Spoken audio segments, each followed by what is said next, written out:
Olá, pessoal, tudo bem? Sejam muito bem-vindos ao terceiro bimestre e vamos então dar início ao PET 3.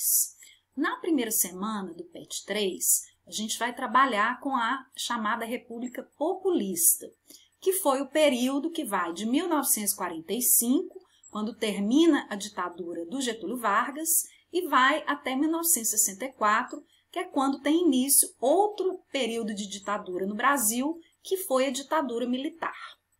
Bem,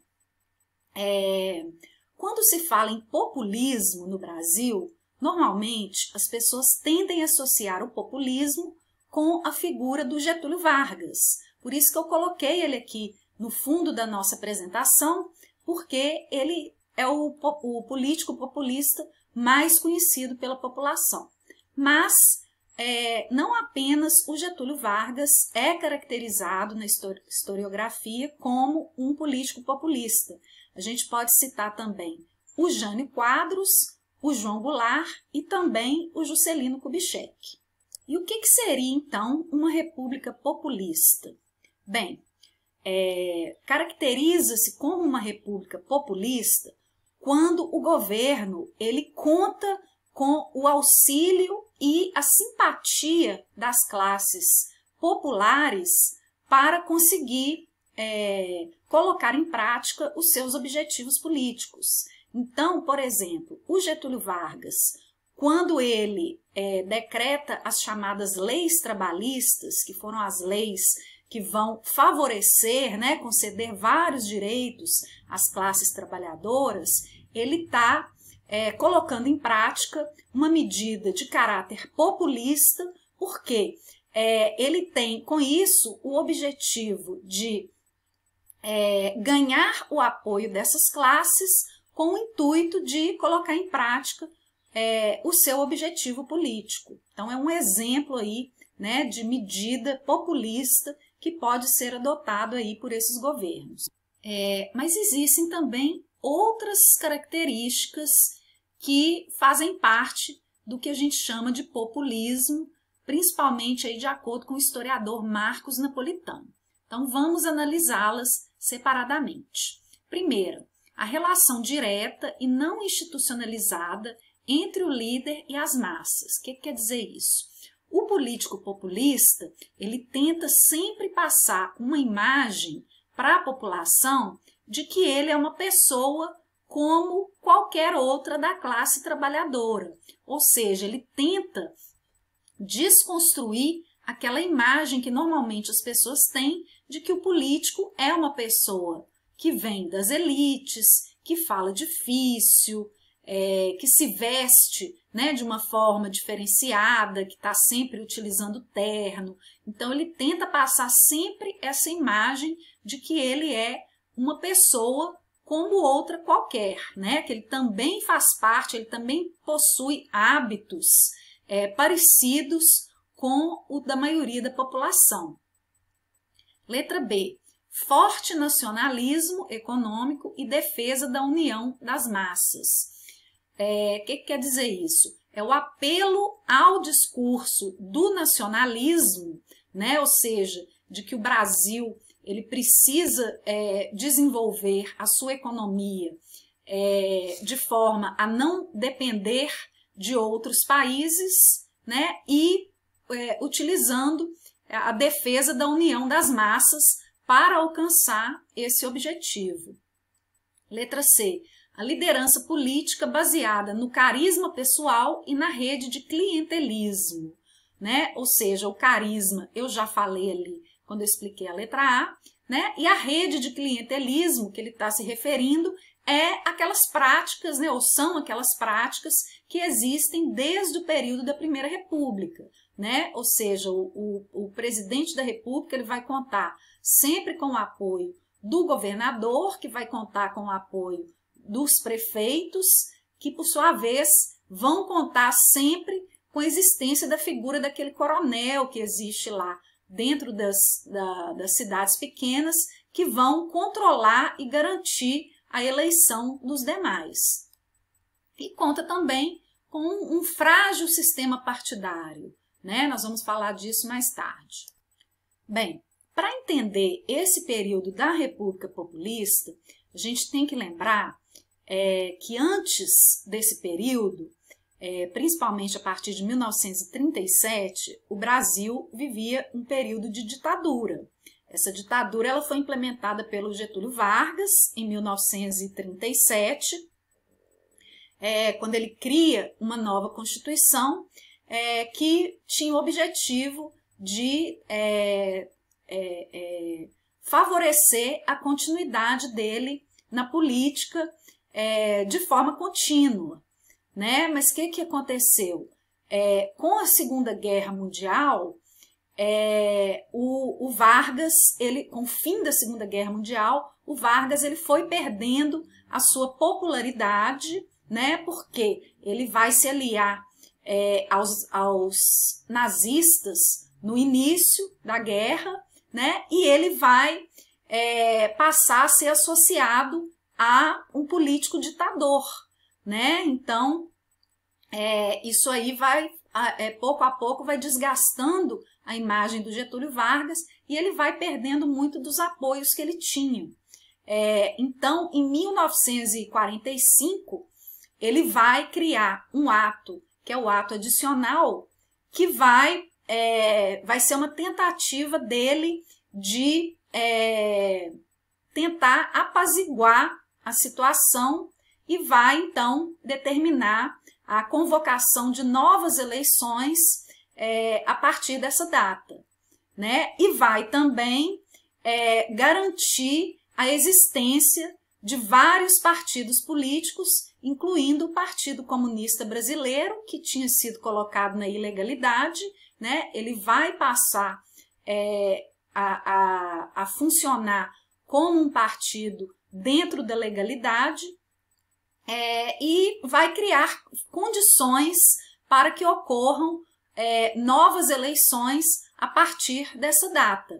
Então, esse período de 1945 a 1964 é um período que é caracterizado aí pelos historiadores como um período democrático, né? Onde todos os presidentes que passaram pelo Brasil nesse período foram presidentes eleitos democraticamente dentro das condições e das leis vigentes na época, até 1964, quando inicia-se uma nova ditadura no Brasil. Outra característica importante desse período é que foi um período que foi regido pela Constituição de 1946.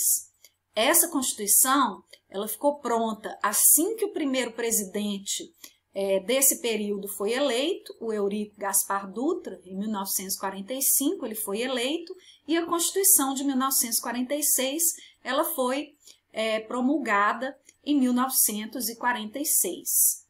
E foi uma Constituição bastante controversa, porque para muitas pessoas ela representou um grande avanço, né, tendo em vista que o Brasil ele estava saindo de uma ditadura, né? Então, ela foi um instrumento que possibilitou a existência de novos eleitores, né? Ela possibilitou que mais pessoas pudessem ter garantido o direito de voto, né? Muito embora os analfabetos fossem excluídos desse direito. E, por outro lado, muitas pessoas consideram que ela não foi uma Constituição perfeita, porque ainda excluía dos direitos trabalhistas os trabalhadores rurais. Então,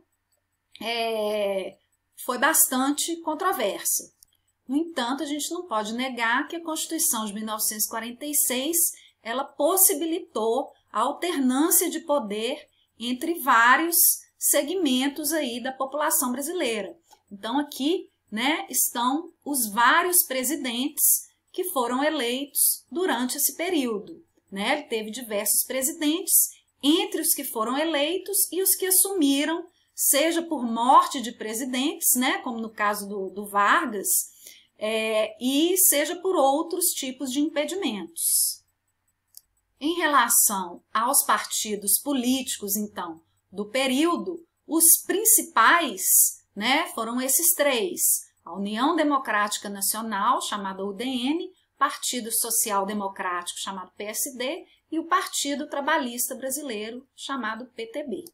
Então, aqui um pouco, né, uma síntese das principais características, né, e as principais lideranças de cada um desses partidos, né? Então, quando a gente fala da UDN, né, a grande figura que representou a UDN durante todo esse período foi um sujeito chamado Carlos Lacerda, e esse partido ele tinha como principal característica a sua orientação conservadora, ou seja, quando a gente fala no político conservador, é aquele que não tem a intenção de mudar, né, nenhum tipo de prática que vá favorecer as minorias, né, a população mais pobre, por exemplo, a UDN ela tinha uma visão extremamente moralista da política, ou seja, eles gostavam muito de utilizar o discurso da anticorrupção, né?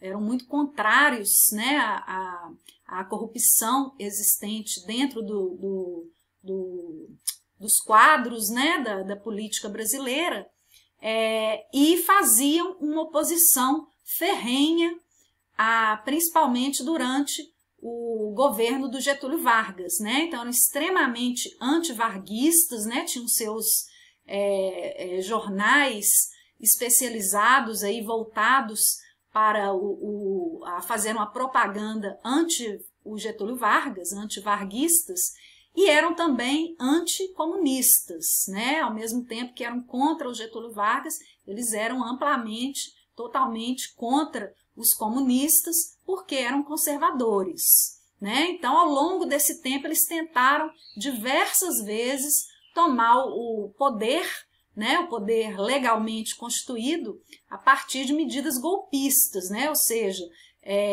tentativas de tomar o poder de forma contrária à legislação, né? Não através do voto. E o Partido Social Democrático, a grande figura, né, que representou esse partido durante esse período foi o Juscelino Kubitschek, né, famoso JK, e foi um partido que surgiu durante o período do Estado Novo. Então ele teve um apoio muito grande dentro dos governos dos estados e tinha uma capacidade muito grande de angariar votos. Então, ele é considerado aí o maior partido que existiu durante esse período. E, por fim, o PTB, Partido Trabalhista Brasileiro, que foi um partido criado pelo Getúlio Vargas com o objetivo de se aproximar, né, das massas e, ao mesmo tempo, adotar as pautas que eram defendidas pelas esquerdas, né? Então, os grandes nomes desse partido foram o Getúlio Vargas e o João Goulart.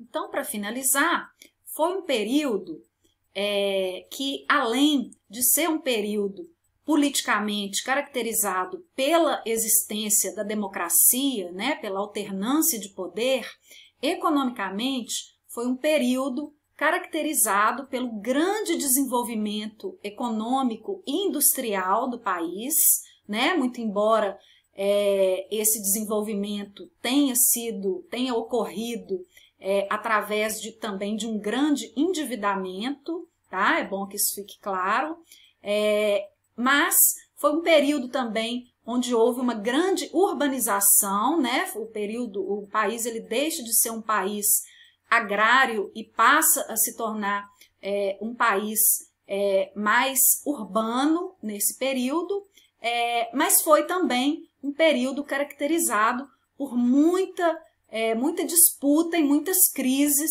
politicamente falando. Bem, espero que vocês tenham gostado desse vídeo, espero que contribua para que vocês possam responder com mais tranquilidade essa primeira semana do PET 3 e a gente se vê na próxima semana. Grande abraço a todos!